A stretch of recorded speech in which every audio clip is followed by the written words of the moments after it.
Bonjour à tous. J'ai décidé, dans le cadre de la fin du chapitre de géographie que vous avez réalisé durant la période de confinement et intitulé L'énergie et l'eau, des ressources à ménager et à mieux utiliser, de réaliser cette vidéo pour vous présenter cette troisième partie, donc l'eau et l'énergie, des ressources essentielles à ménager, qui est en fait une généralisation du chapitre après les deux études de cas sur la Californie et le Moyen-Orient. C'est le PowerPoint que vous auriez eu et sur lequel nous aurions travaillé si nous avions été en classe, et donc je vais dans cette vidéo vous le présenter et vous présenter les documents et surtout vous les expliquer. Donc l'eau est une ressource vitale pour les hommes. Je n'ai pas besoin de vous l'expliquer, sans eau, aucune civilisation n'aurait existé, puisque l'eau nous est utile pour boire et pour vivre, mais également pour faire fonctionner les industries, l'agriculture et puis d'autres secteurs comme par exemple le tourisme. L'eau, malheureusement, est une ressource qui est inégalement répartie dans le monde. Il n'y a pas les mêmes climats. Vous avez des climats secs où il n'y a pas beaucoup d'eau, des climats plutôt tempérés ou pluvieux dans lesquels on trouve beaucoup d'eau. Et certains pays ont une disponibilité en eau douce très importante, alors que d'autres non.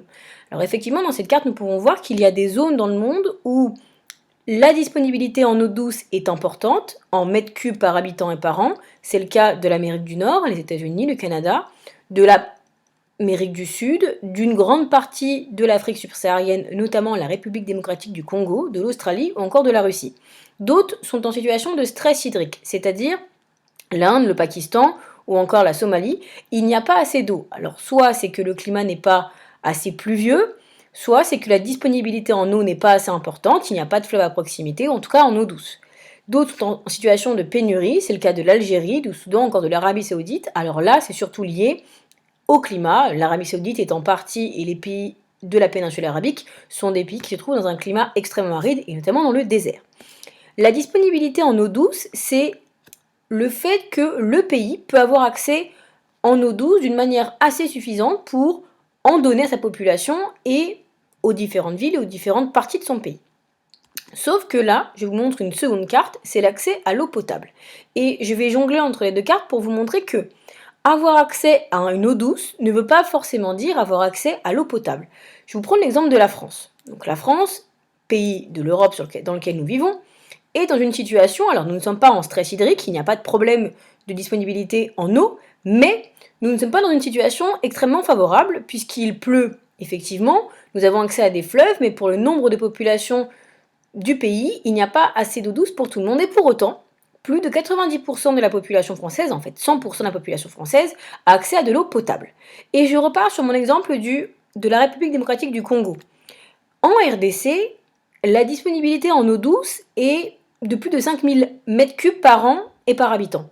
Ce qui veut dire que, logiquement, tous les habitants de la République démocratique du Congo ont accès à de l'eau. Et pour autant, moins de 50% de la population ont accès à de l'eau potable. C'est-à-dire que ce n'est pas parce qu'un pays a forcément de l'eau douce disponible à proximité que le pays peut en donner à sa population. Et à l'inverse, certains pays qui n'ont pas forcément beaucoup de disponibilité en eau, c'est le cas de l'Inde ou c'est le cas encore de la Chine ou de nous, pouvons donner à nos populations, quasiment tout entières, on est à 99%, de l'eau douce. Alors, comment faire? Par différents procédés. Le fait d'installer des barrages, alors vous en avez notamment sur tous les fleuves du monde, et les plus importants, ce qui permet finalement de retenir de l'eau et donc de fournir de l'eau aux populations qui sont sur place. C'est le cas du Colorado, nous avons vu avec la Californie. Les populations vont faire des barrages pour distribuer de l'eau, soit pour l'agriculture, soit pour les populations qui vivent sur place, ou on va également utiliser les usines de dessalement. C'est le cas surtout de l'Arabie Saoudite et du Proche et du Moyen-Orient. On récupère l'eau de mer pour en faire de l'eau douce à fournir à la population ou pour les industries et l'agriculture. Ce qui fait que l'Égypte, par exemple, qui est en situation de pénurie, donne de l'eau douce à plus de 90% de sa population. Donc l'eau est une denrée rare, est une denrée importante, et tous les pays du monde en ont besoin, pays développés ou en développement. Je vous demandais ensuite d'écrire donc votre trace écrite. Donc l'eau est une ressource abondante et renouvelable, toutefois elle est inégalement répartie dans l'espace, voire carte que je viens de vous montrer, et dans le temps, année-saison. Effectivement, en fonction des saisons et de l'année, il peut plus ou moins pleuvoir et il n'y a pas de l'eau toujours de même disponibilité. Donc sa présence dépend du climat. Son accès, lui, dépend du niveau de développement des sociétés. et de leur capacité à exploiter les ressources, stockage, traitement, distribution. Si les pays développés parviennent à fournir de l'eau à toute la population, même en situation d'aridité, comme la Californie grâce à des aménagements coûteux, barrages, transferts d'eau, usines de dessalement, les pays pauvres, eux, n'ont pas toujours les moyens d'en réaliser. Ainsi, 700 millions de personnes n'ont toujours pas accès à une eau potable ou traitée dans le monde. Or, les besoins en eau, usages agricoles, industriels et domestiques, augmentent avec la croissance démographique et l'amélioration des conditions de vie. Et l'accès à l'eau, je vous ai mis la définition, c'est l'accès à au moins 25 litres d'eau potable par jour à moins de 200 mètres de chez soi. Et si je reprends l'exemple de la République démocratique du Congo, en effet, les Congolais n'ont pas accès à de l'eau potable parce que le Congo n'a pas les moyens de leur fournir de l'eau potable, donc de traiter cette eau qui est disponible mais qui n'est pas au départ potable. Nous passions ensuite au petit b, donc l'énergie, une ressource essentielle, donc c'est le même principe que sur l'eau, l'énergie est inégalement répartie. Quand je parle d'énergie, je parle donc de différents types d'énergie, le charbon, le pétrole, le gaz, les énergies renouvelables, éoliennes, ou avec l'eau et le nucléaire.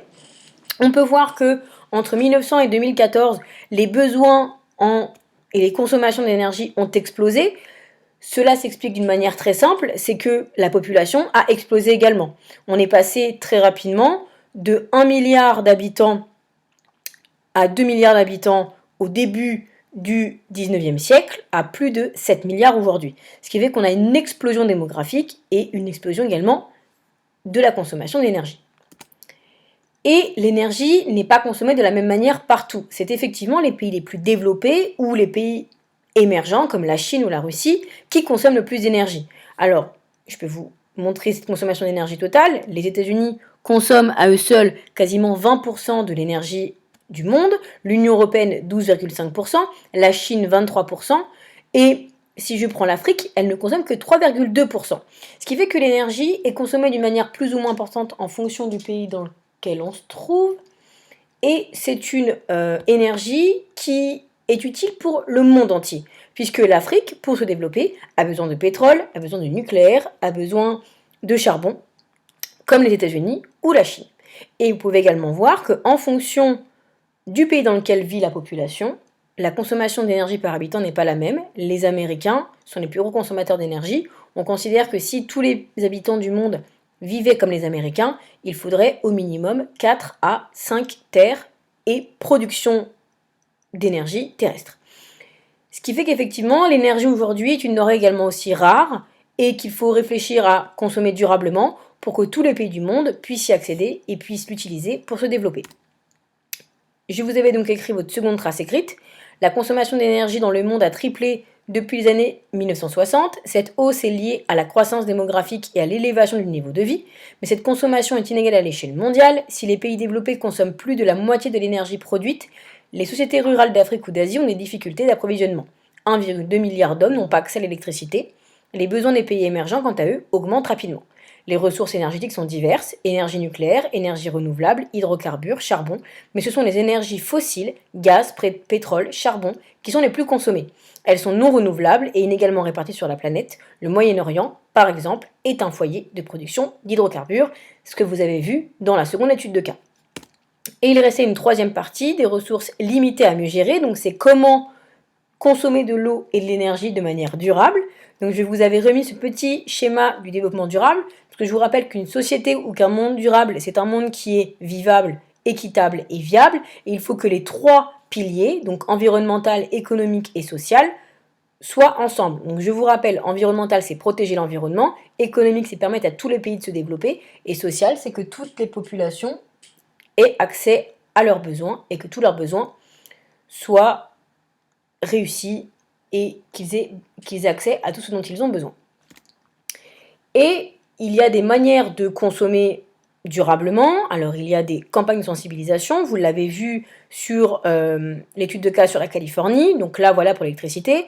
Éteindre les ordinateurs, c'est pas pour du beurre, alors je vous avais présenté, ça c'est une campagne française notamment pour les adolescents, ou pour l'eau, mouillons-nous pour l'eau, aidez-moi à la protéger. Alors pour économiser, protéger l'eau, donc c'est à la fois en consommer moins, mais aussi ne pas la polluer. Donc c'est aussi toute une réflexion sur comment faire en sorte que nous consommions de l'eau de manière plus durable, donc en moins grande quantité, mais surtout sans la polluer, notamment dans l'agriculture, sans les polluer avec des pesticides ou autre chose.